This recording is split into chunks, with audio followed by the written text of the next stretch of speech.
Bonjour, vous écoutez Pause Report, le podcast qui décrypte et analyse chaque semaine l'actualité de la voile de compétition en compagnie des meilleurs experts.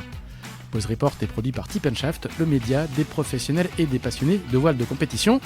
Tip & Shaft, ce sont 2 newsletters hebdomadaires en français et en anglais, des podcasts, des événements, des formations ainsi qu'un festival du film, un studio de production de contenu et une plateforme de vidéos à la demande, Sellers, que vous pouvez retrouver sur tipshaft.com.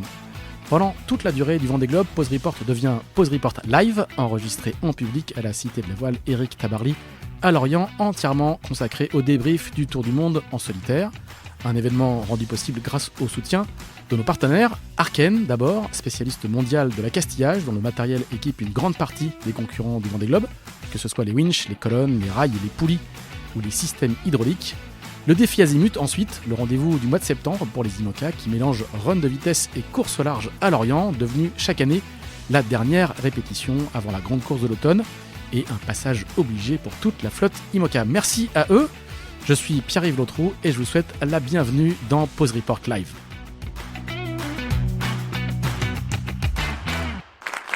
Bonjour à toutes et à tous et bienvenue dans ce 11e épisode de Pause Report Live enregistré ce lundi 20 janvier depuis l'auditorium de la Cité de la Voile Éric Tabarly à Lorient en public avec le soutien de nos partenaires Arken et le défi Azimut comme chaque semaine depuis le début du Vendée Globe, depuis 11 semaines donc.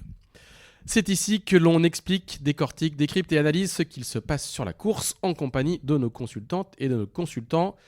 Avec nous ce soir, et je vous demande de les applaudir, Pierre Leroy, tout au bout de la table, météorologue, vainqueur de la Mini Transat 2021 en proto, et présentement en mode boat captain de Benjamin Ferré, qui est en tête du classement, je mets plein de guillemets, des bateaux à dérive, qui fait un très très beau Vendée Globe. Juste à côté de moi, vous pouvez l'applaudir aussi, Erwan Timen, qui est ingénieur naval et membre de l'équipe informelle, mais qui existe quand même, de Guillaume Verdier, et qui a notamment beaucoup travaillé sur le bateau vainqueur de ce Vendée Globe, c'est-à-dire Massif Santé Prévoyance. Salut Erwan. Et accessoirement, il est aussi vainqueur de la Mini Transat en 2003, il y a un peu plus longtemps que Pierre Leroy, et vous pouvez l'applaudir. Et lui, c'était en bateau de série sur un bateau orange, c'est ça, hein, si je me souviens bien. Et enfin, entre les deux, Maxime Sorel, que vous pouvez applaudir également. Le skipper de VNB Montana-Mayenne, qui a malheureusement abandonné le Vendée Globe 4 jours après le départ à cause d'une avarie de hook de GV, c'est bien ça. Et puis surtout, non, ou d'oreille de GV, c'était l'eau. De blessures. Et de blessures. Ah, parce que sur les photos, tu montres des morceaux de... La pièce qui a engendré la blessure. La pièce qui a engendré la blessure. Et comment va ta cheville alors ? Bah, ça vient de mieux en mieux. Je suis encore un carpape jusqu'à la fin de cette semaine, mais ça va mieux. Bon, ce qui nous vaut le plaisir de t'accueillir ici ce soir. Eh ben, écoutez, merci beaucoup à tous les trois. Et puis on aura, si tout va bien, Clarisse Kremer, la skipper de l'Occitane, qui est 11e ce soir au classement de 15 heures à 1986 000 du but, à la bataille avec Benjamin Dutreux à l'entrée du top 10. Alors, je suis sûr que comme nous tous, vous avez passé vos journées et vos nuits plutôt, ou vos matinées très très tôt devant la chaîne YouTube du Vendée Globe pour assister aux arrivées. Est-ce que on a encore des choses à dire sur le podium du Vendée Globe qui n'ont pas encore été dites? Parce que il y a quand même beaucoup de gens, il y a beaucoup de commentaires, il y a beaucoup de production de contenu. Là, les deux premiers du Vendée Globe sont en tournée parisienne, on les voit beaucoup parler et ils se répètent beaucoup aussi, c'est pas facile tout le temps. Mais on va quand même essayer de rajouter 2-3 petites choses sur l'analyse au moins de ce podium, et puis on va essayer de s'intéresser aussi à ceux qui sont encore en train d'arriver. Je vais vous poser une question assez simple. Ne refaites pas justement tout le film des arrivées, je suis sûr que vous les avez regardés, mais on les a aussi tous regardés. Qu'est-ce qui vous a, chacun à votre tour, qu'est-ce qui vous a le plus frappé dans l'état des bateaux, l'état des marins, leur manière de raconter la course, leur comportement, les cérémonies d'arrivée? Qu'est-ce qui vous a le plus frappé? Je ne sais pas si tu veux commencer. Max, je ne sais pas si on remue le coup dans la plaie à chaque fois, mais si tu veux en parler naturellement. Qu'est-ce qui t'a, toi, le plus frappé? Tu as vécu et le départ et tu as vécu aussi une arrivée. Qu'est-ce qui t'a le plus frappé dans le retour des 3 premiers là? J'étais à l'arrivée de Charlie Dalin. J'ai fait les commentaires pour l'organisation. Ce qui m'a clairement frappé, c'est que j'ai l'impression, derrière le passage de ligne, c'est un nouveau Charlie. C'est quelqu'un qui s'ouvre beaucoup plus. À peine après avoir touché le ponton, il est déjà en train de débriefer, de dire ce qu'il a eu comme problème à bord, alors qu'on ne l'a jamais vu expliquer ce qu'il avait à bord. Et ça, c'était un peu fou. Moi, ce qui m'a clairement marqué, c'est que je me suis rendu compte, de par le fait qu'il lâche justement toutes ses émotions, je me suis rendu compte à quel point il avait souffert de ce qui s'était passé 4 ans auparavant et la force qu'il fallait pour aller se mettre sur cette ligne de départ avec le seul objectif pour lui, c'était de gagner ou rien. Et quand on voit sa course, on peut imaginer tout ce qu'il a pu vivre mentalement. Moi, ça me bluffe parce que je sais pas si j'en serais capable. Et je pense que c'est ça qui m'a le plus marqué. Et puis l'arrivée des 2 autres, globalement, c'est leur première fois qu'ils finissent le Vendée Globe, donc ils ont fait une magnifique course tous les deux. Mais il n'y a pas ce truc-là qui est en plus chez Charlie, quoi. Et c'est marrant parce qu'on comprend à la fois que c'est quelque chose qui lui a beaucoup pesé, cette fameuse fausse première place ou deuxième place sur tapis vert, et en même temps, ça a été un carburant incroyable pendant toutes ces années. Donc c'est un double levier, quoi. On a un petit peu l'impression, quoi. Oui et non, parce que quand ils mettent le bateau à l'eau, le bateau, il est peut-être pas à la hauteur de ce qu'ils attendent tout de suite. Du moins, il n'est pas encore mis au point. Ce qu'a peut-être eu moins besoin de faire Johan Richomme. Et ça rajoute encore en plus, quoi. En 2023, il fait pas la Jacques Vabre pour des problèmes de santé. Enfin voilà, il fait que cumuler, mais il reste focus sur cet objectif de se dire je vais gagner le Vendée Globe et on va tout mettre en œuvre. Mentalement, franchement, je trouve ça très très fort. Pierre ?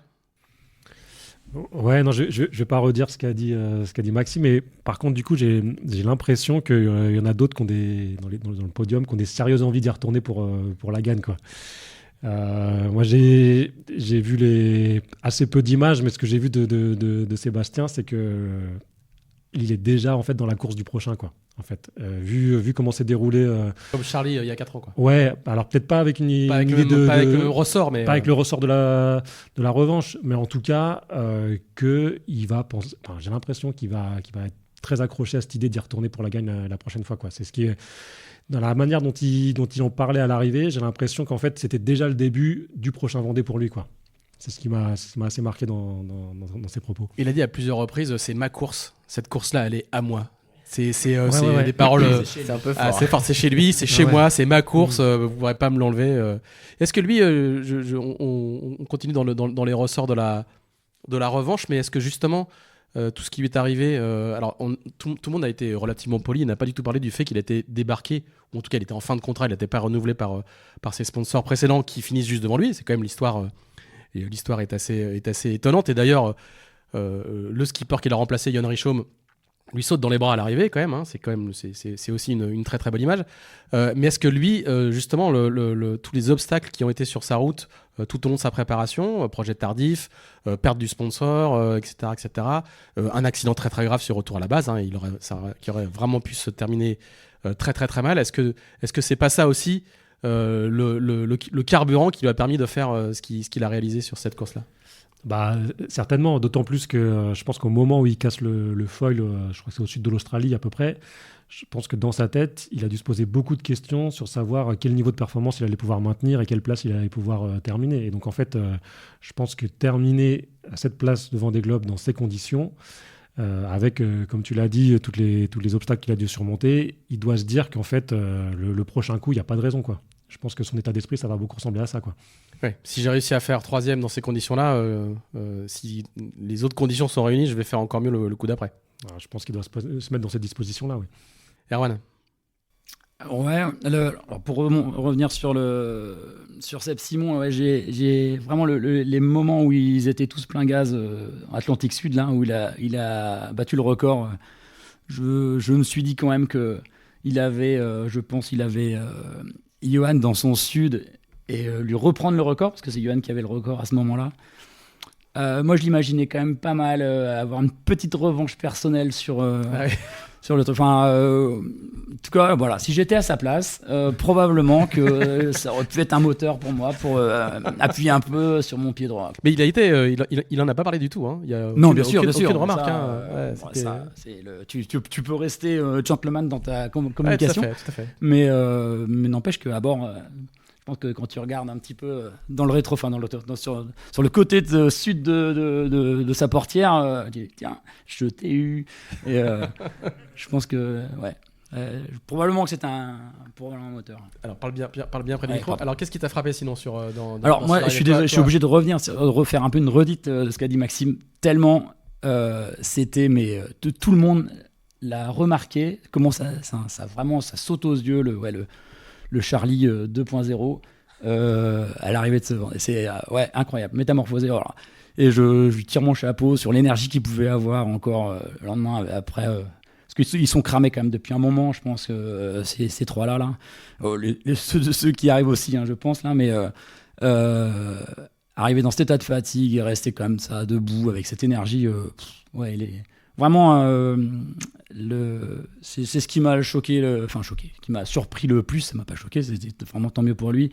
Et on mesure vraiment à quel point il y avait quelque chose en lui là qu'il fallait libérer. Et je pense qu'il est passé par-dessus. Là, on va voir jusqu'où il va s'arrêter. Ouais, et puis là, il a un peu fendu l'armure quand même. Hein. On l'a vu craquer une ou deux fois. Ah, l'Occitane Botphone. Salut Clarisse. Ouais, salut Cyril. Tu nous entends? Ouais, je t'entends bien.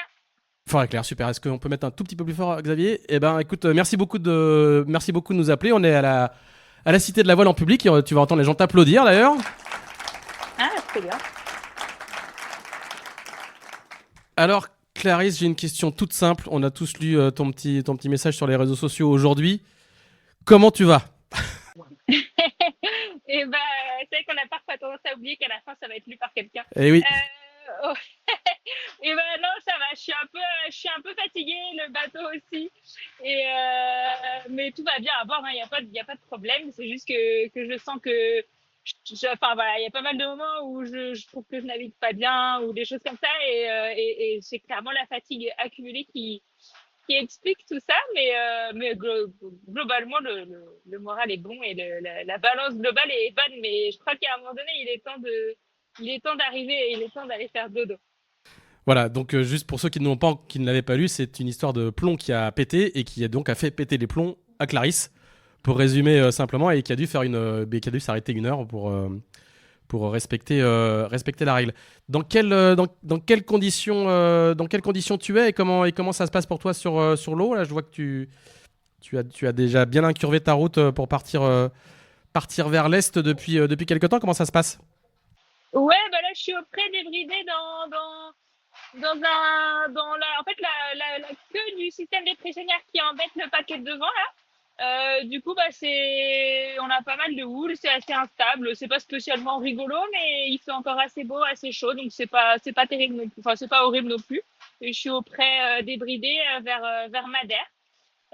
Voilà, ça part un peu par devant, ça m'embête un peu parce que le petit Benji devant, il a mieux navigué que moi dans la dorsale cette nuit. Moi, j'ai confondu un grain avec une bascule et j'ai un peu merdouillé.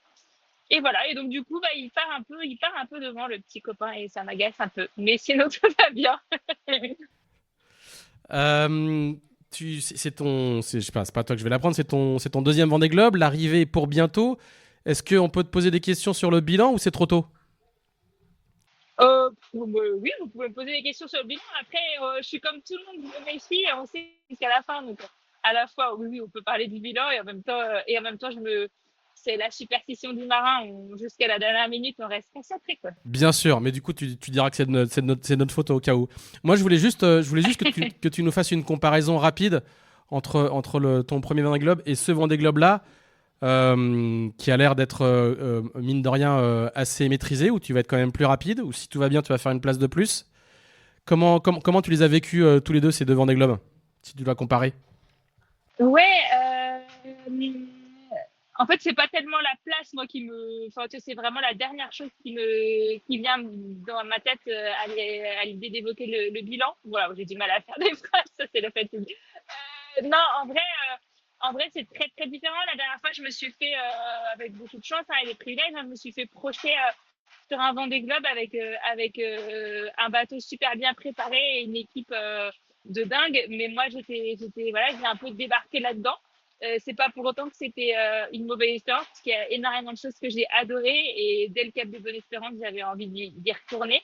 Mais j'ai senti pendant tout mon dernier Vendée Globe que je faisais que effleurer tout ce que tu pouvais vivre, enfin, ou en tout cas tout ce que tu pouvais faire avec un bateau comme ça autour du monde. Et c'est ça que je voulais venir rechercher sur un deuxième Vendée. C'était cette sensation de maîtrise, de sérénité, enfin, qui n'est pas non plus exactement ce que je ressens, hein, mais qui m'en rapproche beaucoup plus. Et voilà, j'ai pas eu exactement les 4 ans de préparation que j'aurais voulu en termes de pertes. Donc ça reste une frustration parce que je pense que j'aurais pu jouer mieux. Mais par contre, dans la façon de vivre à bord et d'accepter les aléas et d'accepter la peur que ça représente d'être sur un gros bateau comme ça, parfois dans des contrées difficiles. Et bah, je suis hyper contente. Enfin, le bilan est ultra positif. Enfin, moi, c'était des objectifs essentiellement intimes, en fait, que j'allais chercher. Et je suis plus que satisfaite de ce point de vue-là. Je regrette pas une seule minute de m'être battue jusqu'au bout pour être là parce que je sentais que j'avais besoin de façon perso et intime d'aller chercher quelque chose et je l'ai trouvé petit à petit tout du long et ça me fait beaucoup de bien et je suis super contente. En tout cas, sur l'eau, ça se traduit plutôt bien. Alors, on a plusieurs invités ce soir. On a Pierre Leroy, que tu connais un petit peu du circuit mini pendant quelques années. On a Maxime Sorel, que tu connais de la ligne de départ et de l'IMOCA. Et on a Erwan Simen, qui est un ancien du chantier structure. Je ne l'ai pas précisé tout à l'heure, mais tu as navigué sur un Pogo 3, donc tu le connais peut-être un petit peu. Ouais. Oui. Ils ont quelques questions à te poser, chacun à leur tour. Je ne sais pas qui veut s'y coller le premier. C'est Pierre qui est parti. Ouais, salut Clarisse. Je veux te poser une petite question. C'est de savoir si tu étais de ceux qui préféraient avoir de la bataille comme ça jusqu'au bout. Là, ça s'annonce comme ça avec Benjamin et Samantha, ou si tu aimerais bien avoir une petite journée peinard à la fin pour un peu contempler la fin de ton Vendée. Salut Pierre, et ben écoute, un peu des deux, c'est une réponse de Normand. Là, c'est ça trop cool d'avoir du monde autour, enfin, c'est hyper stimulant, ça fait que tu t'arraches, tu vas renvoyer les rings, changer les voiles, tu vois, tu laisses pas les choses au hasard. Et en même temps, parfois, et puis c'est parfois un peu, je trouve, ce qui est pris sur nos bateaux foilers là, ça manque de moments de contemplation où vraiment tu profites de l'aventure pour ce qu'elle est. Et donc, ouais, il y a un petit côté aussi parfois où tu aimerais bien juste être tranquille, être en terrasse sur ton pont, prendre ton dîner, regarder les étoiles. Et il n'y a pas beaucoup de moments comme ça. Et c'était aussi moi, j'aurais adoré faire une arrivée, comme on fait les premiers, avec un vent plus secteur est dans le froid où la mer éclate et même si c'est froid et que tu fais des virements de bord, c'est souvent des moments un peu plus lents. Enfin, j'ai le souvenir de convoyages d'arriver comme ça. Donc voilà, donc un peu des deux, tu vois. Mais c'est cool, ouais, c'est cool d'avoir de la bataille. C'est cool d'avoir de la bataille. Ok, trop bien. Bah, bonne bataille alors. Ouais, salut Clarisse. Déjà, bravo pour ta course, même si tu parlais de superstition tout à l'heure, je crois qu'il reste moins de 10% de la course. Donc bravo pour les 90% réalisés. Et j'ai lu dans ton dernier post que pendant ta pénalité, tu avais bricolé un peu sur ton bateau. Du coup, dans quel état il est ton bateau pour cette Atlantique Nord? Salut Maxime, c'est chouette de t'entendre. Je suis contente de voir que tu as à peu près le sourire quand même. Écoute, mon bateau, ça va, mais je suis un peu comme tout le monde. Il y a des grincements bizarres, il y a des bouts très abîmés. J'ai plus de règles de foil ni d'un côté ni de l'autre. Enfin, je suis bloquée en position un tout petit peu réquée, mais pas beaucoup. Donc, c'est un peu galère pour réguler et pour prendre le max de la puissance de mon bateau. Ou pour freiner parfois aussi, parce que du coup, je suis bloquée au tiers à peu près. J'ai plein de petites choses qui merdouillent un peu partout. En fait, c'est juste que, tu vois, j'ai plus qu'une amure, plus qu'une drisse. Enfin, tu vois, tout est un peu sur le fil. Et donc, mais globalement, j'ai rien de grave et j'ai rien, à part les foils bloqués en position, et j'ai rien qui nuit vraiment à la performance. J'ai perdu le Grand Genac, ça m'a bien fait perdre à 2 reprises. Mais là, je pense que jusqu'à l'arrivée, ça va ça va plus du tout me pénaliser. Et mes voiles, globalement, j'ai mon gilet qui me fait un peu peur, mais sinon, elles sont plutôt en bon état. Ok, écoute, bon courage pour la suite et on va te suivre. Merci, Maxime. Erwan, j'ai parlé du chantier structure, mais il est aussi, surtout aujourd'hui, il travaille avec Guillaume Verdier sur pas mal de projets IMOCA. Erwan. Ouais, salut Clarisse. Écoute, bravo aussi pour se rendre jusqu'ici, pour ces 80, fameux 90%, mais sûr que ces 10 derniers pourcents, tu vas les boucler. Et tu as fait un Vendée sur un dériveur et celui-ci sur un foiler. Je voulais savoir si, en termes d'engagement, engagement physique et vie à bord, comment tu juges la différence entre ces deux tours? Ouais, bah, c'est sûr que le bateau, Sally Howard, le bateau a changé, mais moi aussi, donc j'ai du mal à vraiment jauger qu'est-ce qui vient de moi, qu'est-ce qui vient du bateau. Je pense quand même que sur les foilers, t'as peu de moments de répit. C'est-à-dire que des moments sur un bateau de rive où tu pouvais un peu te promener sur le pont, faire des petites choses, bah, à ces moments-là, sur un foiler à météo équivalente, en fait, t'es à 20 nœuds et t'es dans ton siège baquet, quoi. Donc ça, c'est un peu usant et enfin, j'adore mon bateau et pour plein d'aspects, il est trop chouette. Mais c'est vrai que parfois, c'est triste, je trouve, d'être un peu bloqué à l'intérieur, un peu bloqué en position assise, à pas vraiment profiter des éléments extérieurs. Donc ça, c'est vraiment le truc qui me marque. Et puis par contre, ouais, bah, pour le coup, là, je trouve ce Vendée Globe beaucoup plus exigeant physiquement parce que c'est aussi moi qui, qui met l'exigence physique à un autre niveau. La dernière fois, ça avait été super dur mentalement pour moi, mais physiquement, j'avais assez vite eu assez peu de monde autour de moi. Là, c'est très différent. J'étais en mode régate du début à la fin, et donc bah, les manœuvres, tu les fais toutes ou presque. Quand il y a une avarie, un truc, enfin, tu le fais. Bah, parfois, t'as pas le choix, tu ralentis, mais tu vois, quand j'ai cassé mon deuxième vérin de foil. Le jour, bah, j'étais à 22 dans le puits de foil, quoi, et en train de mettre des cales en bois, quoi. Et c'est vrai que ça c'est lié, je pense, plus à au fait d'avoir plein de bateaux autour, donc au nombre de concurrents. Et puis, ouais, les foilers, c'est là, par exemple, dans la mer, tu vois, c'est ça tape, c'est pas une partie plaisir tout le temps, on va dire. Je crois que c'est un diagnostic assez partagé. Est-ce que tu peux nous dérouler un peu la semaine qui t'attend là en termes de conditions météo et tu as une ETA pour quelle date? Oui, bah, c'est assez chargé. C'est assez chargé. En fait, on va passer un front. Donc, moi, mon ETA, si tout va bien, encore une fois, vous me faites pas un peu là. C'est le dimanche 26. Tout dépend un peu de la rapidité que j'arrive à tenir dans la mer. Ça, l'équation que je maîtrise pas trop. Je vais passer un front auprès aux environs de Madère. Ensuite, je vais retraverser l'anticyclone des Açores en fait, qui se reforme dans mon nord. Ensuite, je repasse un autre front au portant, assez évolué celui-là, d'un autre système dépressionnaire. Et ensuite, j'arrive avec l'autre côté de cette DEP. Enfin bref, il y a beaucoup, beaucoup de choses qui s'enchaînent. Et je n'ai pas tous les éléments en tête, mais il n'y a pas vraiment de moment de répit là sur les 6 petits jours qui restent. Mais bon, c'est bien, ça occupe. Et donc là, le moment le plus cool, entre guillemets, c'est en ce moment où je suis il y a bah là, ça mollit cette nuit, mais sinon, il y a entre 15 et 25 nœuds. Mais le problème, c'est qu'il y a jusqu'à 5 mètres de houle, donc c'est pas hyper efficace comme. Là, il faut que j'aille renvoyer un riz d'ailleurs, vous me faites ralentir. On est désolé. Bon, allez, alors une dernière question. Une dernière question et on te laisse aller renvoyer ton riz. Du coup, c'est quoi ton objectif? C'est d'essayer d'attraper, de t'accrocher à Benjamin Dutreux, c'est de contenir Sam, parce que vous êtes quand même tous dans un petit mouchoir de poche là quand même. Ouais, bah, j'avoue que c'était un peu la déception ce matin là, de voir à quel point j'avais merdouillé dans la dorsale, parce que hier j'avais 30 000 de retard et là j'en ai 70 et en fait ça fait que partir devant parce que ça ouvre un peu. Et Sam, normalement, ça va lui faire la même chose dans le sens inverse avec moi. Donc, bah, c'est un peu de tout. En fait, j'oscille un peu. Il y a des moments où je me dis, peut-être quand tu vois ce qui s'est passé pour Sam Goodchild tout à l'heure avec sa grand vol, bah, dans ces cas-là, tu te dis, bon, ok, là, le but, c'est d'arriver.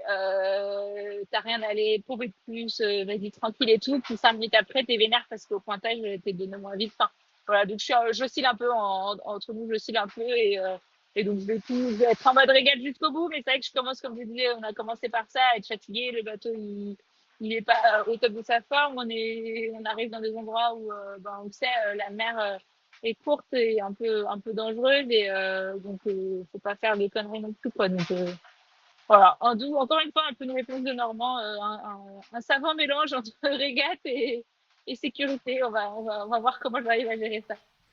Ça marche. Et t'es avec un petit groupe depuis, enfin, un petit groupe qui a changé une ou deux fois, mais t'as souvent été environné, comme tu le disais, d'autres concurrents. Vous communiquiez ensemble régulièrement ou vous étiez en mode course à la Charlie Dalin? C'est-à-dire, je parle à personne. Non, j'ai beaucoup parlé avec Vince Vitreux. On a un petit échange WhatsApp qu'on appelle le bureau des plaintes et grosso modo ça équivaut à dire putain ça tape là, c'est relou non?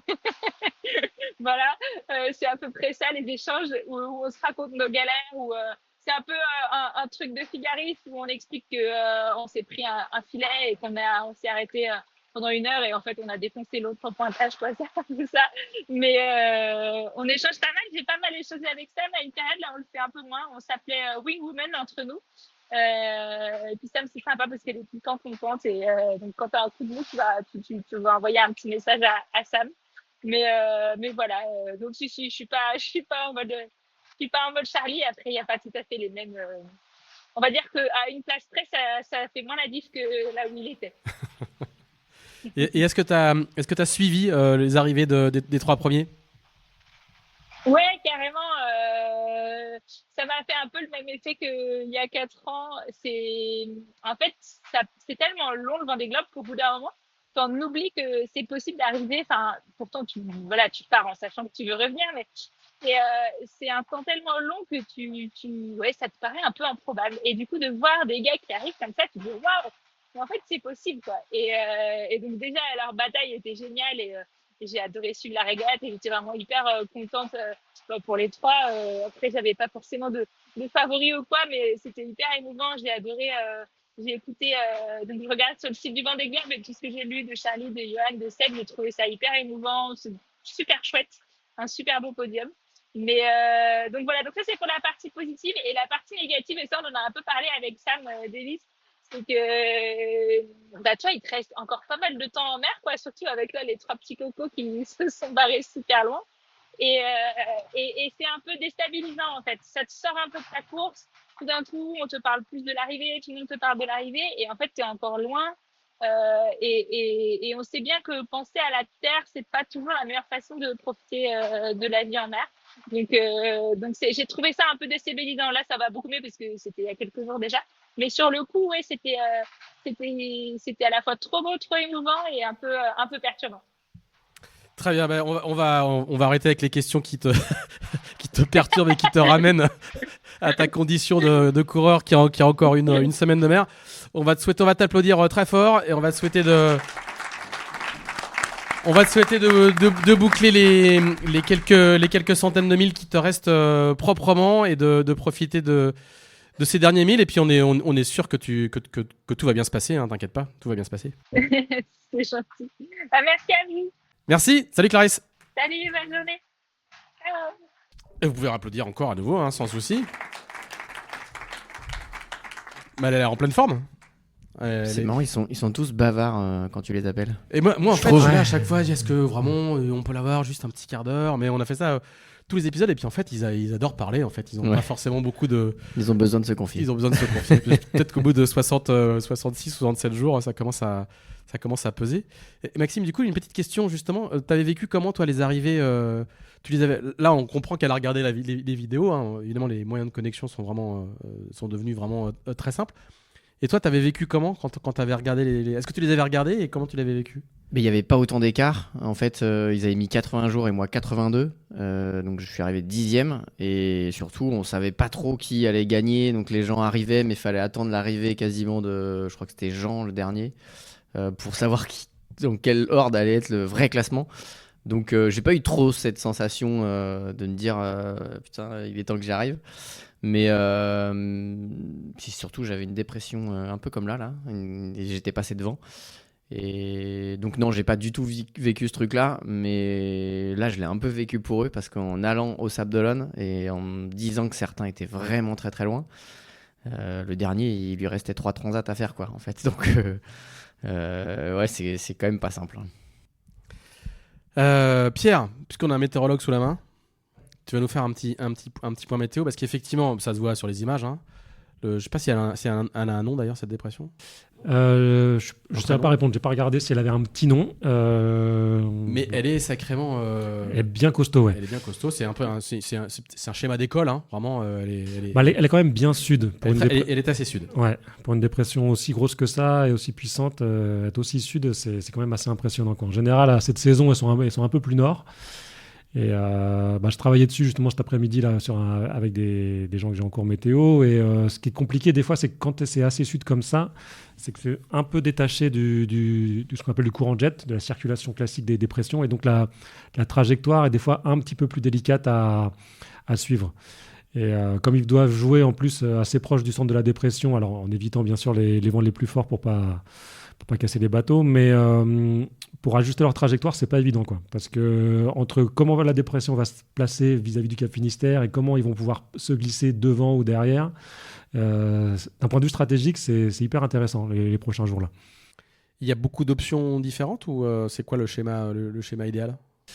Le schéma idéal, si les bateaux tiennent la route, c'est de se glisser devant pour rester au portant en fait et enfiler le Cap Finistère assez rapidement. Et après, si la dépression remonte vers la Bretagne, ils vont être avec un vent de secteur sud et donc du coup, ils vont arriver assez rapidement vers les Sables d'Olonne.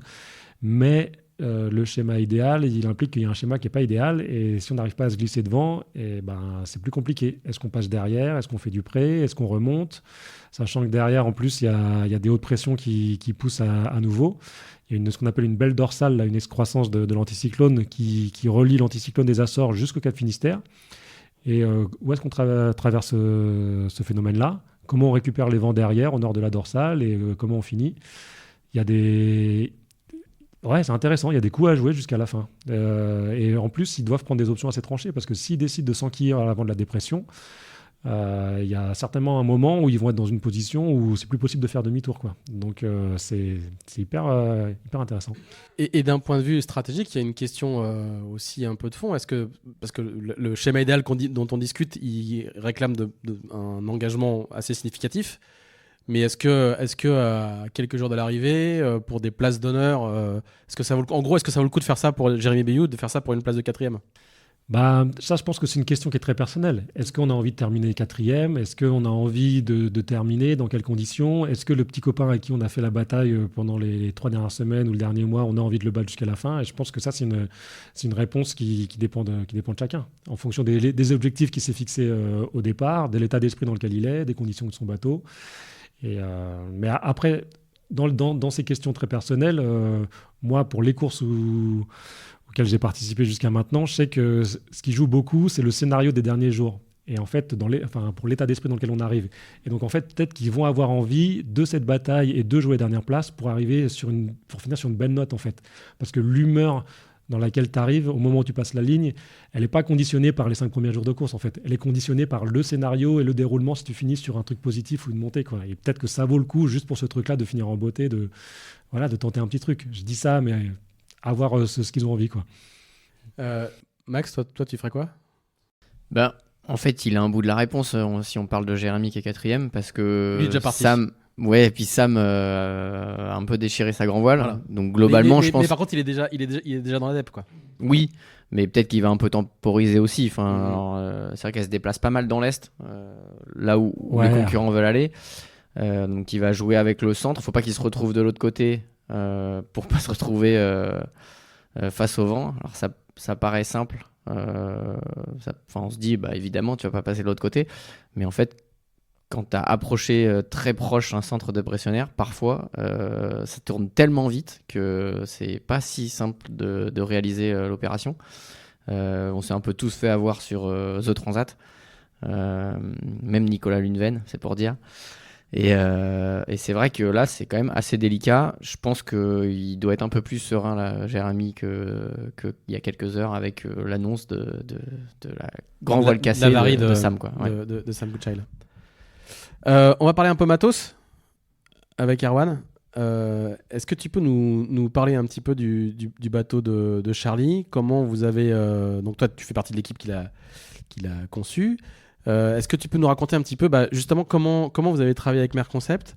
On a beaucoup dit que c'était une opposition de choix architecturaux assez forts, avec d'un côté Yon Richom, un bateau fait pour le Grand Sud et pour passer dans la mer et surfer vite, versus un bateau de transition, etc. etc.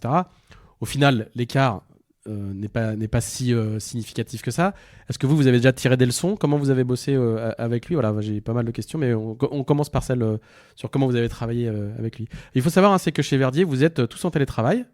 C'est une équipe... Ouais, pas que, mais oui. Non, beaucoup. Oui. Il n'y a pas de bureau. C'est pas comme chez VPLP à Non, Vannes. c'est ça. Voilà. Il n'y a pas de bureau marqué groupe Guillaume Verdier. Vous n'êtes pas salarié de Guillaume Verdier. Vous êtes c'est plutôt une constellation de gens de freelance fidèles avec qui ils bossent depuis de longues années. Et comment vous avez travaillé ensemble et comment vous avez travaillé avec Merconcept et avec Charlie? Alors, on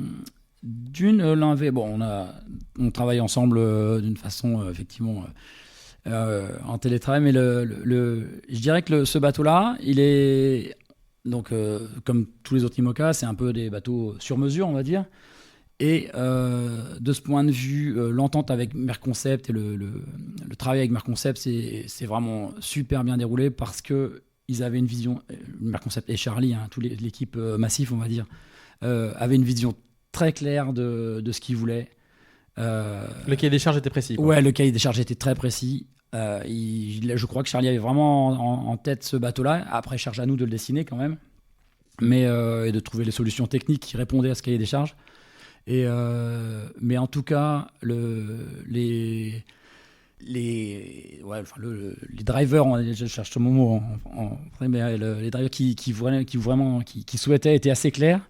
Et du coup, ça permet quand même de focaliser notre énergie et notre recherche sur donner des solutions à ces demandes.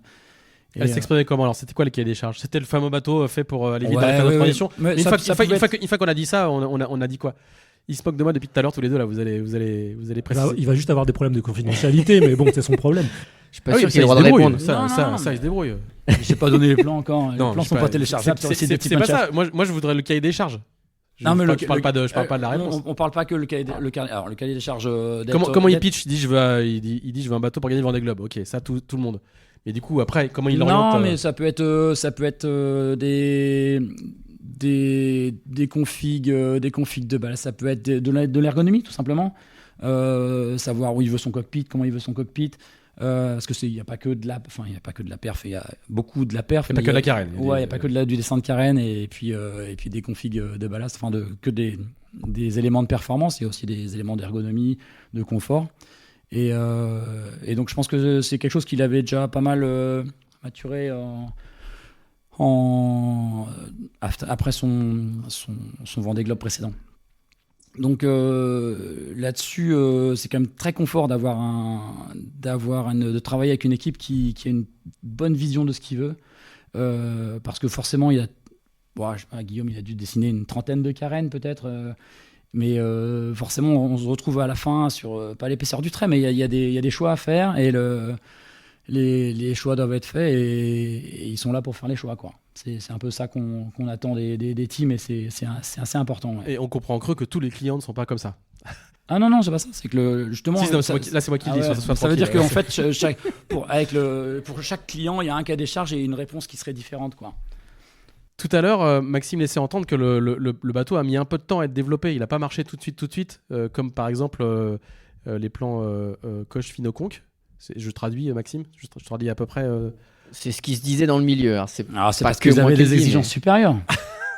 Non, mais j'ai souvenir de l'Azimut 2023, du coup, ça va être son premier, d'une photo où le bateau il explose une vague. Et alors là, ça fait polémique en mode t'as vu en fait le bateau ça fait des très belles photos comme l'ancien. Et donc tout le monde s'amusait à dire que finalement peut-être que Massif en fait ils ont gagné le Vendée Globe, quoi. En fait. Et lui, il a un plan Verdier aussi, c'est pour ça qu'il dit ça. De fait, c'est des plans, à part la Jacques Vabre 2021, sinon c'est des plans Coche-Finoconque qui ont gagné la Route du Rhum 2022 et la Jacques Vabre 2023. En l'absence de Charlie. Pardon. Charlie n'a pas. Et été- Charlie ouais. n'est pas là. Ouais. Road Rome 2022, non. C'est l'ancien plan Verdier. C'est l'ancien C'est plan pas le Verdier. mot. Autant pour moi. Ouais. Désolé. Donc on en était où? On en était. Bon, moi je voulais savoir quel bateau. Alors tu nous as dit que c'était très pratique de travailler avec eux. C'était assez sympa parce qu'ils savaient exactement ce qu'ils voulaient. Et moi j'essayais juste de savoir de manière un peu formelle. Alors vas-y. Moi, j'ai une question auquel normalement il peut répondre. C'est parce que du coup c'est pas toi qui l'as dessiné. Et qu'est-ce qui pour toi sur le bateau de Johan était un plus par rapport à ce qui a été dessiné sur le bateau de Charlie? Enfin, tu peux répondre vu que c'était pas ton bateau. Ça peut nous aider sur autre chose, mais Qu'est-ce qui était un plus? ouais. Oh, de toute façon, à dessiner un bateau et faire ce genre de bateau, c'est qu'une histoire de compromis. Donc, c'est comme je dis, c'est vraiment à chaque cahier des charges. Là, il avait un cahier des charges qui était clairement d'être probablement un peu plus confort et plus rapide, portant dans une mer formée. Donc, ils ont fait des sections un peu moins volumineuses devant. Mais voilà, ça supposait pouvoir mettre suffisamment de distance avec les concurrents pour arriver au Cap Horn suffisamment en tête, parce que dans la remontée de l'Atlantique, par exemple, ils n'avaient pas forcément à être les plus rapides, chose qu'il n'a pas réussi à faire. Mais après, il y a la météo qui joue.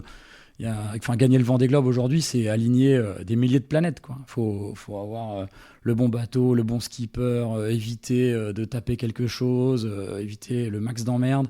Enfin, faut vraiment aligner pas mal de choses. Donc,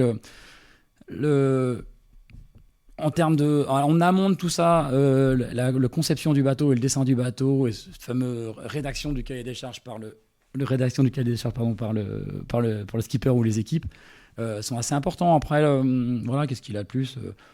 Bon, après, chacun voit vraiment suivant son type de nave. Je ne sais pas s'ils naviguent de la même façon, Charlie et Johan. Donc, je crois aussi que Charlie avait cette expérience du premier Vendée qui lui a peut-être beaucoup servi à définir ce qu'il voulait. Peut-être que Johan avait moins ce feedback. Voilà.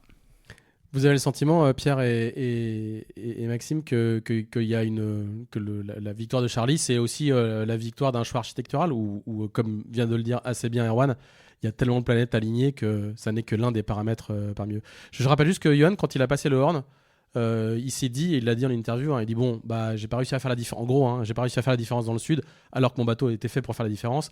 Et donc, sauf miracle, je vais pas réussir à tenir Charlie. En particulier au large, dans large de la dépression qui est devant Cabo Frio, là, où il a vite acté qu'il allait pas pouvoir tenir. D'ailleurs, il a toujours dit depuis le début, alors c'était peut-être une partie de com', il a toujours dit moi, si finir deuxième, c'est déjà très très bien. Voilà, bon, je pense qu'il y avait une partie de com', mais c'était peut-être parce qu'il avait aussi intégré que les conditions qui s'annonçaient étaient quand même celles du bateau de Charlie. Je sais pas, vas-y. Non. Moi, globalement, je pense que le travail qui a été fait par les deux équipes est incroyable. L'équipe de Johan, ils ont eu le même bateau que celui de Thomas Royan. Ils ont fait des choix qui ne sont pas du tout les mêmes.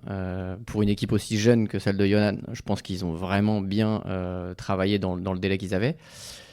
Et je rejoins un peu l'histoire des planètes qui s'alignent, globalement, parce que quand on voit l'état du bateau de Sébastien, qui arrive finalement peu de temps après, mais qui lui a subi quand même des conditions un peu plus importantes, avec plus de vent, notamment à l'approche du Cap Horn. Et ensuite, l'état du bateau, maintenant, l'état des bateaux là, qui ne sont pas encore arrivés, c'est forcément que les planètes se sont alignées, parce que ces choix-là, on les fait pas, quoi, on les subit. Même s'ils ont réussi à rester devant les dépressions, à un moment donné, tu choisis pas là où tu navigues tout le temps. Et là, j'ai l'impression qu'on est en train de vivre enfin un Vendée Globe après normal, parce qu'avant les bateaux étaient pas très cassés. Enfin voilà, il y avait par moment il se passait peu de choses. Bah là, on vit un Vendée Globe normal. Donc celui des trois premiers, il est tellement, justement, les planètes sont tellement alignées. C'est pas sur normal. le premier que c'est pas normal. C'est ça, je résume. Oui, c'est intéressant, parce que c'est un filtre. C'est un filtre au fur et à mesure. C'est une sorte d'écrémage. Mais ça aussi lié à la préparation des bateaux. Et après, Après le niveau de vitesse des bateaux, de maîtrise des bateaux et de connaissances stratégiques permet aussi que les placements sont plus pointus. Alors, ça joue pas énorme parce qu'il y a comme disait Maxime, on subit beaucoup les conditions, mais ce petit détail de je prends le bon système au bon moment et fait après que ça déroule, c'est le genre de petit détail qui fait qu'en fait derrière ça fait des gros écarts, quoi. Donc je répète la même expression, les planètes sont vraiment alignées, ils ont tout bien bossé et tout ça, mais le petit détail s'est amplifié en fait on a les bonnes conditions jusqu'au bout et ça déroule, quoi. Ouais, on prête un peu qu'aux riches, mais malgré tout, vu l'usage qu'ils ont fait des bateaux et comment ils ont tiré dessus, faut quand même aussi. Je pense que y a, dans ce Vendée Globe, il s'est quand même passé. Ils ont passé un petit step sur l'usage des bateaux et je suis pas certain que les éditions précédentes ils aient poussé autant. Après, la météo permettait de pousser fort aussi. Encore fallait-il être capable de suivre le rythme proposé par la météo et saisir les opportunités que la météo proposait. Et que les bateaux tiennent, quoi. Et que les bateaux tiennent. Ça, c'est un niveau de maîtrise, clairement. Et Charlie, globalement, parce que c'est le seul, il a jamais rien lâché. C'est-à-dire que Johan, à un moment donné, il s'est un peu rangé.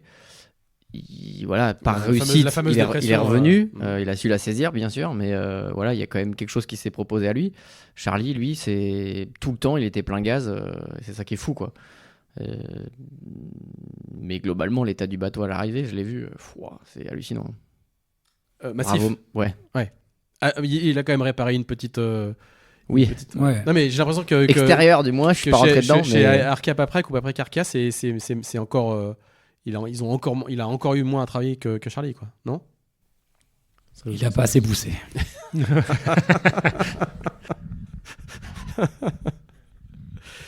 Pierre, justement, à propos j'aime bien ce concept d'aliment de planète parce qu'effectivement, tu peux avoir un bateau qui sur le papier est plus rapide, mais si t'as pas le bon, si tu t'es pas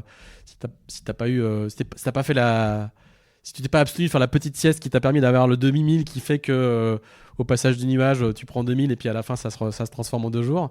Quand même, le scénario météo qu'il y a eu dans le Grand Sud pour les leaders, il est exceptionnel en termes d'alignement ou c'est aussi eux qui ont provoqué leur chance? Non, il y a un peu des deux. C'est-à-dire qu'avoir du vent, je ne sais plus ce qu'il a dit, Charlie, il n'a pas eu de vent de plus de 40 nœuds ou 35 nœuds dans le Grand Sud. C'est quand même pas habituel. Voilà. Mais comme ils vont plus vite, qu'ils sont mieux positionnés, que les modèles météo ont progressé, en fait, ils arrivent finalement à trouver un peu plus facilement que les précédentes éditions des conditions où ils vont vite, où les bateaux souffrent moins. Donc ils se positionnent un peu mieux. Ils ont eu ce petit truc de chance il n'y avait pas la dépression qui fait que tu peux pas passer autour et que tu es obligé de te prendre un grand coup de carton. Et donc c'est un petit peu des deux. Mais c'est sûr que la grande glissade qu'ils ont fait sur la seconde partie du Pacifique, là, tout droit vers le Cap Horn, ils ont eu la chance d'avoir une météo favorable à ce moment-là et de pouvoir creuser l'écart de manière importante, quoi. Je le rappelle, on l'a déjà dit ici, mais il ne rattrape virtuellement Armel Lecléache qu'un petit peu avant l'Australie ou un petit peu après l'Australie. Enfin, c'est très très tard sur le chrono de 2016-2017. Ils mettent quasiment un demi-tour du monde avant de rattraper Armel Lecléache. Pierre, on reste avec toi. Un petit mot quand même sur Benjamin Ferré, pas Dutreux, mais Ferré, ton skipper, parce que tu travailles avec lui. Est-ce qu'il fait un tour conforme à ce à quoi vous attendiez? Est-ce qu'il te surprend? Est-ce qu'il est Non, il fait parce qu'il est incroyable. Je veux dire, faut raconter son parcours. Il a fait la mini transat la même année que toi ou non, celle d'avant? Il a fait en 2019. Juste la même avant. année que ma première mini transat. Voilà. On a fait la mini transat ensemble et c'est à ce moment-là qu'on s'est rencontrés. Et par la suite, en fait, on a travaillé ensemble. Moi, je le préparais d'un point de vue comprendre les systèmes météo pour son Vendée Globe. Et à un moment, il a eu cette idée de en fait, tu voudrais pas être mon boat captain? Et on est allé comme ça ces 2 dernières années pour préparer le Vendée Globe. Et c'est il fait une course incroyable. Ouais, c'est une super course. On est super content. C'est son premier Vendée Globe. L'objectif, il l'a répété depuis le départ, c'est de finir, donc de faire en sorte que on avait dû faire en sorte que le bateau soit bien préparé. On a passé beaucoup de temps notamment à réfléchir à quel matériel emmener pour réparer.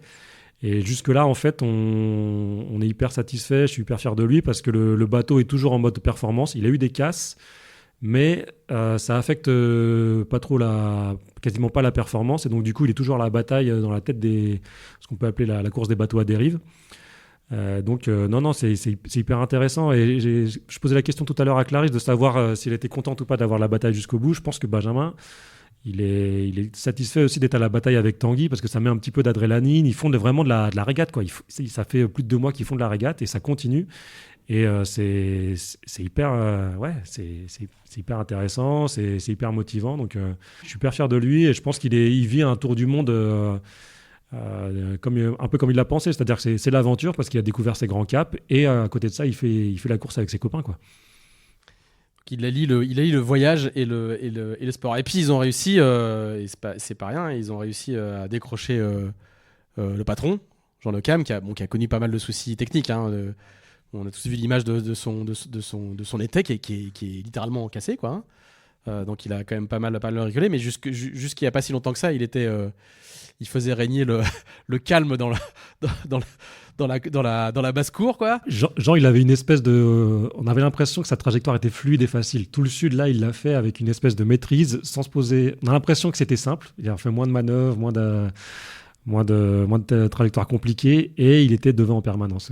On a l'impression que c'est vraiment la trajectoire de l'expérience dans le Grand Sud, quoi. Voilà, mais du coup, dans la remontée de l'Atlantique, c'est un peu plus compliqué, notamment à cause de soucis techniques.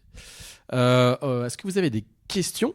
N'hésitez pas, ne soyez pas les timides, c'est l'avant-dernière séance. Ouais, je voulais juste faire une petite remarque entre le bateau de Johan et le bateau de Charlie. C'est quand tu regardes les vitesses moyennes des bateaux sur tout le tour, c'est Johan qui va le plus vite.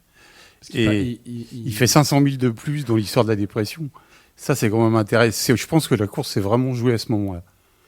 Mais sur un total de combien de milles ? Parce que du coup, pour le coup, c'est l'épaisseur du trait, quoi. Bah ouais, mais il fait quand même une moyenne supérieure. Bonne remarque. Non, mais c'est sûr que d'un point de vue stratégie, les 2 moments clés, c'est la dépression au sud de l'Australie, et puis, comme Erwan en a parlé, le côté bateau un peu plus à l'aise dans le vent un peu médium pour la remontée de l'Atlantique, quoi. Ça, c'est clair. Il me semble avoir entendu Johan dire que c'est avant que, de son point de vue, ça s'était passé. Il parle pour Charlie et lui, pas entre Charlie. Il a dit à plusieurs reprises que c'est le moment clé pour lui qui se passe, c'est dans la descente de l'Atlantique Sud, la fin de la descente de l'Atlantique Sud. Mais là, à ce moment-là, ils sont tous les deux ensemble encore. Il n'y a pas eu d'écart.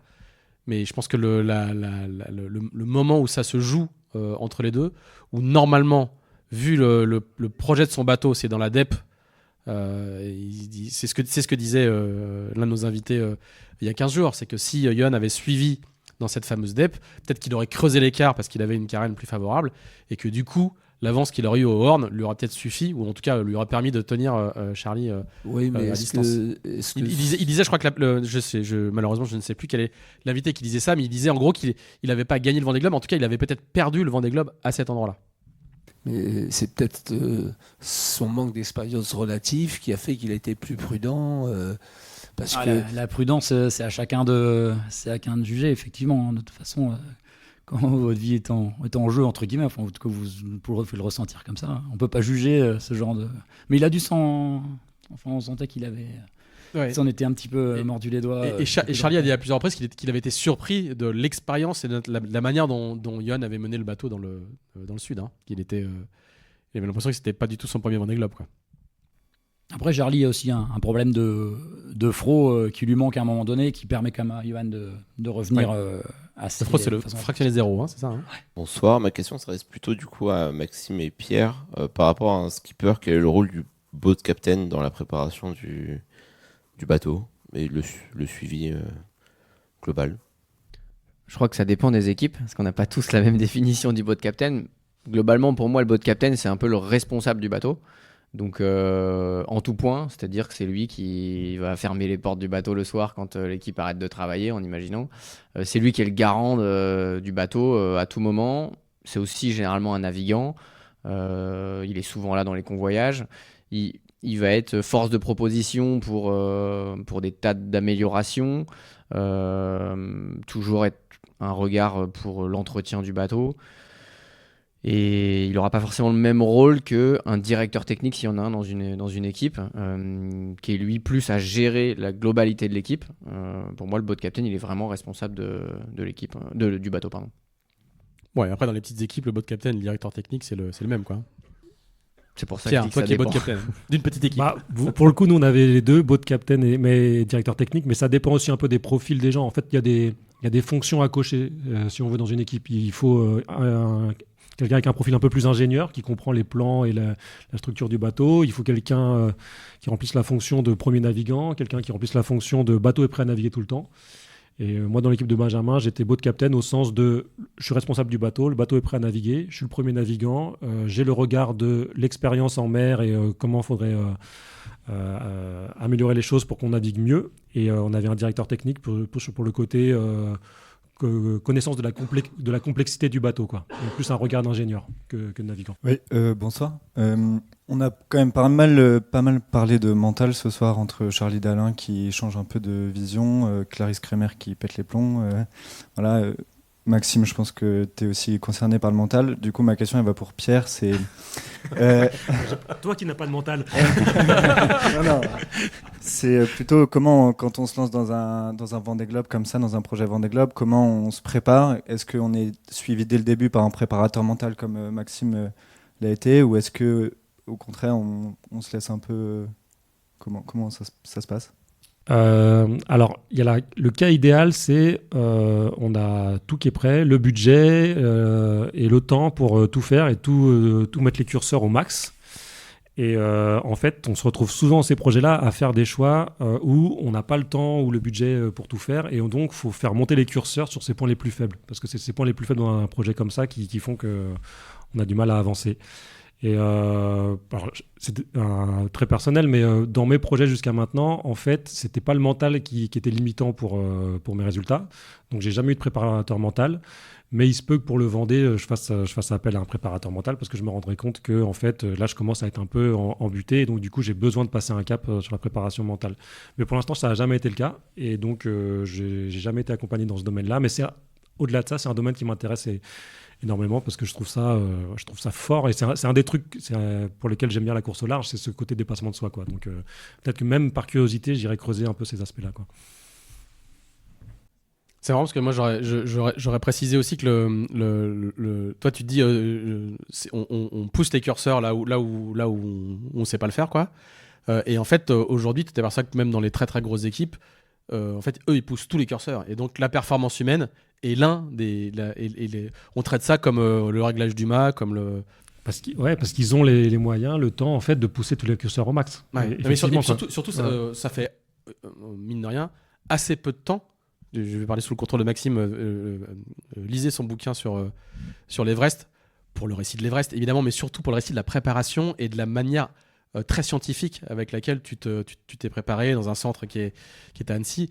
Ça fait assez peu de temps qu'on investit dans la préparation humaine au sens large, c'est-à-dire physique très pointue, mentale très pointue, etc., etc. Et là, il y a plusieurs études en cours sur la flotte. Tu étais peut-être dedans d'ailleurs, Maxime. Il y a des toubibs qui vont mesurer un peu plus le paramètre humain, ce qu'on faisait assez peu jusqu'ici. Donc j'ai l'impression que la performance humaine, alors que les marins historiquement ont toujours investi dans leur bateau, l'argent allait d'abord dans le matériel. Ça reste un sport où d'ailleurs quand un sponsor achète des droits auprès d'un skipper pour le financer sur des courses, l'essentiel de cet argent-là ne va pas dans l'activation ou dans le marketing, mais va dans le matériel. Il y a plein d'autres sports où vous achetez les droits d'une équipe de foot, ça va d'abord dans les droits télé, quoi. Donc voilà, c'est vraiment un paramètre très spécial qui est en train d'évoluer récemment, et la préparation mentale, en l'occurrence, je pense qu'elle est en train, pas de se démocratiser, mais ça devient un facteur de la performance humaine qui est pris en compte de manière de plus en plus systématique, j'ai l'impression. Et puis on peut préciser aussi qu'il y a quand même des gros progrès à faire, pas forcément très coûteux.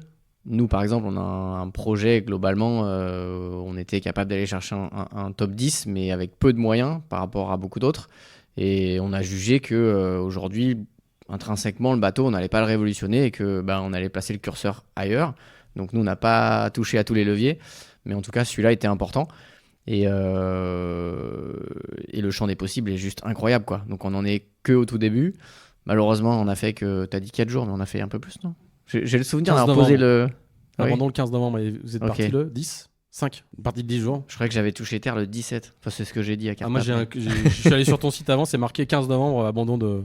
Bon, peu importe. En désolé. tout cas, une courte période d'analyse, mais on avait des tas de choses qu'on devait analyser avec des vestes où on analysait les impacts. Là, tu sur parles le justement corps. du paramètre humain. Hein. Oui, tout à fait. Ouais. Et pour revenir avec justement des tas de données qu'on a pu avoir sur des transats, mais on n'a jamais eu dans les mers du Sud, dans le but d'aller justement optimiser encore ces curseurs, parce qu'on en est que au tout début. Je crois Damien Seguin, je vais parler sous ton contrôle, Avec- Max, mais Damien Seguin, pardon, excusez-moi. Tous les jours, il doit rentrer l'état de son humeur. Et ça fait partie des paramètres psychologiques. Mais j'ai eu la chance d'aller à une conférence à Capicile dans un local juste à côté où des médecins racontaient l'impact de la déshydratation. Ils racontaient que sur Orange, il y avait des équipiers qui avaient moins bu et donc tout à coup à un moment ils disaient qu'ils étaient très très fatigués et en fait une analyse assez rapide montrait que c'est parce qu'ils étaient déshydratés. Et il y a plein de paramètres de la performance. La nutrition, je pense qu'on n'en parle même pas. Hein. Il y a d'énormes le champ de recherche comme tu dis et les gains de performance sont très probablement colossaux et ça coûte sans doute beaucoup moins cher que de faire travailler des ingénieurs hors de prix ou Oui, mais bon, faut quand même pousser quelques curseurs. Et sur le Vendée, nous par exemple, on avait travaillé sur la partie nutrition. Globalement, c'est quasi impossible de faire chauffer de l'eau par moment. Et j'avais demandé à ma nutritionniste naturopathe de me créer un kit avec globalement des pilules, quoi. Alors on peut pas tout mettre dans les pilules, on peut pas mettre les protéines par exemple. Donc d'avoir un kit avec plusieurs journées de gros temps. Et ça, on pouvait le cumuler pendant 48 à 72 heures. De façon à pas avoir cette nécessité de faire chauffer de l'eau ou de faire cuire un truc à bouffer, quoi. Et on parlait de la déshydratation, mais on parle peu de l'oxygénation. C'est qu'on a mesuré dans le bateau qu'à un moment donné, alors surtout en double, ça nous a marqué sur la Transat Jacques Vabre, mais on était sous hypoxie complet, quoi. C'est que en fait, on ferme les portes pour vivre au sec, être en crocs et en t-shirt. Mais en fait, il n'y a pas d'oxygène qui rentre parce qu'on bouche tous les trous, les écouts de passe. Le bateau soit étanche, quoi. Voilà. Et donc, du coup, en fait, on a mal au crâne, quoi. Et donc, on est obligé d'ouvrir la porte. Donc, ça, on a fait une analyse de voir le taux d'oxygène qu'il y avait à l'intérieur du bateau pour savoir tous les combien de temps il fallait ouvrir et combien de temps il fallait ouvrir pour re-remplir d'oxygène le cockpit du bateau. Ouais. Et par exemple, est-ce qu'avant une grosse séquence, au hasard, enroulé de Génac, descente de Génac, hissage du code 0 et déroulé code 0, est-ce que tu te nourris spécifiquement comme quand un cycliste qui arrive au pied de l'Alpe d'Huez, qui va faire les 24 lacets, et ben il mange avant, quoi. Alors, ça, c'est quand tu un gel, peux quoi, le faire. Tu vois, Ouais. comme il va y avoir un effort physique important, il y a plein d'athlètes qui mangent avant cet effort physique, quelque chose de spécifique, dans le bateau où les efforts sont intermittents. Ça semble pas hors de propos de se nourrir spécifiquement. Ça oui, notamment dans les mers du Sud. Je prenais déjà en 2020, des choux d'huile d'olive par exemple, des trucs un peu gras.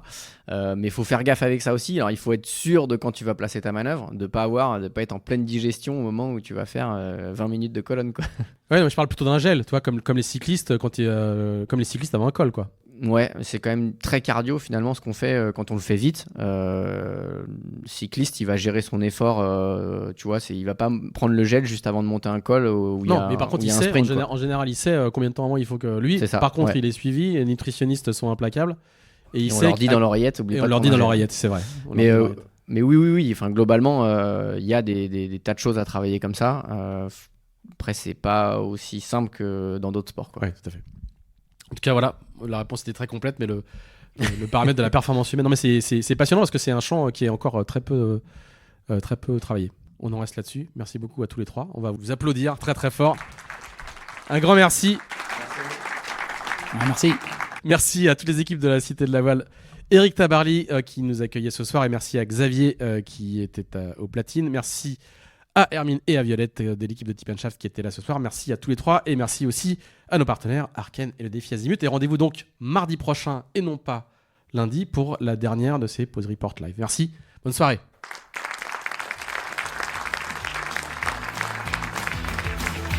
Merci d'avoir suivi cet épisode de Pause Report Live. N'hésitez pas à nous dire ce que vous en avez pensé et n'hésitez pas à le partager. Si vous souhaitez assister à l'enregistrement de lundi prochain, l'accès est gratuit, mais pensez à réserver votre place sur deepandshaft.com.